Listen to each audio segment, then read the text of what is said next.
Hello friends, welcome to MJ Spark YouTube channel. ವಿಷಯ ಏನಪ್ಪ ಅಂದ್ರೆ ಕ್ರಿಸ್ ಅಂದರೆ ಕರ್ನಾಟಕ ವಸತಿ ಶಿಕ್ಷಣ ಸಂಸ್ಥೆಗಳ ಸಂಘ ಅಂದರೆ ಸೊಸೈಟಿ ಈ ಒಂದು ನೇಮಕಾತಿಯನ್ನು ಬಿಟ್ಟಿದ್ರು ಟೀಚರ್ ಪೋಸ್ಟ್ಗೆ. ಅದೇನಾಗಿತ್ತಂದರೆ ಅಪ್ಲಿಕೇಶನನ್ನು ಸಬ್ಮಿಟ್ ಮಾಡಿದ ನಂತರ ಅಂದರೆ ನಿಮ್ಮ ಡೀಟೇಲ್ಸನ್ನು ಎಲ್ಲ ಫಿಲ್ ಮಾಡಿ, ಹಾಗೆ ನಿಮ್ಮ ಕ್ವಾಲಿಫಿಕೇಷನ್ನು, ಎರಡೇ ಎಕ್ಸ್ಪೀರಿಯೆನ್ಸು, ಎರಡೇ ಕ್ವಾಲಿಫಿಕೇಷನ್ನು, ಈ ಸ್ಟೆಪ್ಗಳಲ್ಲಿ ನೀವು ನಿಮ್ಮ ಕ್ವಾಲಿಫಿಕೇಷನನ್ನು ಆ್ಯಡ್ ಮಾಡಿರ್ತೀರ. ನೆಕ್ಸ್ಟ್ ಸಬ್ಮಿಟ್ ಮಾಡಿದ ನಂತರ ಏನಿರುತ್ತೆ, ನಿಮ್ಮ ಯಾವ ಪೋಸ್ಟಿಗೆ ನೀವು ಅಪ್ಲೈಯನ್ನು ಮಾಡ್ತಾ ಇದ್ದೀರಲ್ಲ ಆ ಪೋಸ್ಟನ್ನು ಸೆಲೆಕ್ಟ್ ಮಾಡಿಬಿಟ್ಟು ನಂತರ ಪೇಮೆಂಟ್ ಮಾಡೋದಿರುತ್ತೆ. ಆ ಪೋಸ್ಟ್ಗೆ ಸೆಲೆಕ್ಟ್ ಮಾಡುವಾಗ ಏನು ಬರುತ್ತೆ ಗೊತ್ತಾ, ನೀವು ಇದಕ್ಕೆ ಎಲಿಜಿಬಲ್ ಇಲ್ಲ ಅಂತ ಬರುತ್ತೆ.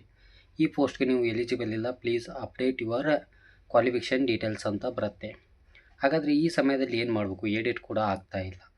ಎಡಿಟ್ ಆಗುತ್ತೆ. ಯಾವ ಥರ ಮಾಡಬೇಕಂದ್ರೆ, ನಿಮ್ಮ ಪ್ರೊಫೈಲ್ ಮೇಲೆ ಕ್ಲಿಕ್ ಮಾಡಿ, ಪ್ರೊಫೈಲ್ ಆಪ್ಷನ್ ಇದೆಯಲ್ಲ ಅಲ್ಲಿ ಕೆಳಗಡೆ ಫ್ರೀಜ್ ಅಕೌಂಟ್ ಅಂತ ಇದೆ. ಆ ಫ್ರೀಜಲ್ಲಿ ಹೋಗಿ ನಿಮ್ಮದು ಏನೇ ಮಿಸ್ಟೇಕ್ಸ್ ಆಗಿದೆಯಲ್ಲ ರೀಸನ್ನನ್ನು ಹೇಳಿಬಿಟ್ಟು ಕೆಳಗಡೆ ಟೈಪ್ ಮಾಡಬೇಕು, ಯಾವುದಕ್ಕೆ ನಿಮಗೆ ಎಡಿಟ್ ಆಪ್ಷನ್ ಬೇಕು ಅಂತ ಟೈಪ್ ಮಾಡಿ ಸಬ್ಮಿಟನ್ನು ಕೊಟ್ಟರೆ ಅಪ್ರೂವಲ್ ಪೆಂಡಿಂಗ್ ಅಂತ ಇರುತ್ತೆ. ಒಂದು ಅರ್ಧ ಗಂಟೆನೋ ಅಥವಾ 1 ಗಂಟೆ ಬಿಟ್ಟ ನಂತರ ಅಪ್ರೂವಲು ಅಂದರೆ ಪೆಂಡಿಂಗ್ ಇರೋದು ಅಪ್ರೂವಲ್ ಆಗುತ್ತೆ. ಅಪ್ರೂವಲ್ ಆದ ನಂತರ ನಿಮ್ಮ ಪರ್ಸ್ನಲ್ ಡೀಟೇಲ್ಸ್ ಆಗಲಿ ಅಥವಾ ಕ್ವಾಲಿಫಿಕೇಷನ್ ಡೀಟೇಲ್ಸ್ ಆಗಲಿ ಪ್ರತಿಯೊಂದನ್ನು ನೀವು ಎಡಿಟನ್ನು ಮಾಡ್ಕೊಳ್ಬೋದು. ಆದರೆ ಪ್ರತಿ ಸಲ ಇದೇ ಥರ ಮಾಡೋದಕ್ಕೆ ಹೋಗಬೇಡಿ. ಫ್ರೀಜ್ ಆಪ್ಷನ್ನು ಪದೇ ಅಷ್ಟೇ ಸಮಯದೊಳಗೆ ಬರಲ್ಲ, ಕೆಲವೊಮ್ಮೆ ಲೇಟ್ ಆಗುತ್ತೆ. 1 ಡೇ ಆಗ್ಬೋದು ಅಥವಾ ಇವತ್ತು ನೈಟ್ ಮಾಡಿದರೆ ನಾಳೆ ಮಾರ್ನಿಂಗ್ ಅಪ್ರೂವಲ್ ಆಗ್ಬೋದು, ಈ ಥರ ಚಾನ್ಸಸ್ ಇರುತ್ತೆ. ಅದಕ್ಕಾಗಿ ಏನು ಹೇಳ್ತಾ ಇದ್ದೇನೆ ಅಂದರೆ, ಆದಷ್ಟು ನಿಮ್ಮ ಕ್ವಾಲಿಫಿಕೇಷನನ್ನು ಕರೆಕ್ಟಾಗಿ ಎಂಟ್ರಿ ಮಾಡಿ.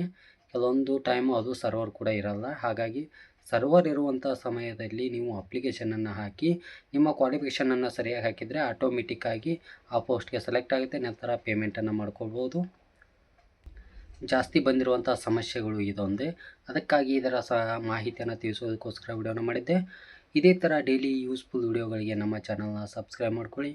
MJ Spark YouTube channel 210 subscribers complete ಆಗಿದ್ದಾರೆ. ಥ್ಯಾಂಕ್ ಯು ಅಂತ ಹೇಳ್ತಾ ಮತ್ತೆ ಸಿಗೋಣ. ಒಂದು ಹೊಸ ನ್ಯೂಸ್ ಜೊತೆ ಬರ್ತೀನಿ ಅಥವಾ ಜಾಬ್ ಅಪ್ಡೇಟ್ ಜೊತೆ ಬರ್ತೀನಿ.